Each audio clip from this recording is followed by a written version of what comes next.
Bagdana PSI DP Gurjar સાહેબ દ્વારા નાળાની બિસ્માર હાલત જોઈ તત્કાળ આરએનબી અને નગરજનોને જાણ કરવામાં આવી।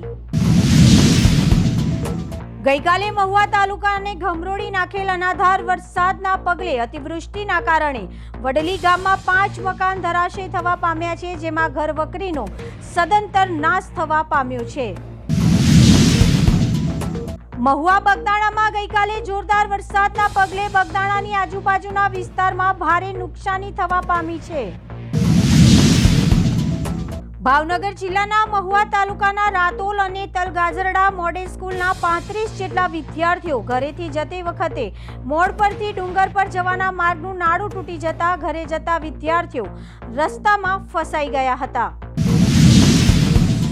બોટાદ જિલ્લા તાલુકા ગઢડા સ્વામીના 14 ઇંચથી પણ વધારે વરસાદ આવતા ગઢડા મધ્યમાં આવેલા ઘેલો નદીમાં આવ્યું ઘોડાપૂર। અમરેલી કુંકાવાવ તાલુકાના જીથુડી ગામ ખાતે સતત ત્રીજા દિવસે વીજળીના કડાકા ભડાકા સાથે 5 થી 6 ઇંચ જેટલો ધોધમાર વરસાદ ખાબક્યો હતો। અમરેલીના કુંકાવાવ તાલુકાના બામણિયા ગામ ખાતે તારીખ 16ના સાંજના 7 કલાકે 2 કલાકમાં 12 ઇંચ વરસાદ ખાબક્યો હતો।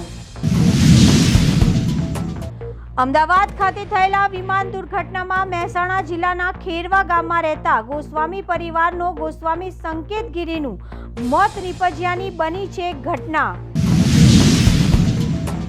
પીસાવાડા ગામ તળાવમાં પડી ગયેલા અજાણ્યા ઈસમને કવકા ઓપી પોલીસ સ્ટાફ ખાતે જઈ તરવૈયા ચંદુભાઈ તથા અલ્કેશભાઈની મદદથી તળાવમાં પડી ગયેલા ઈસમનો અમૂલ્ય જીવ બચાવી લેવામાં આવ્યો।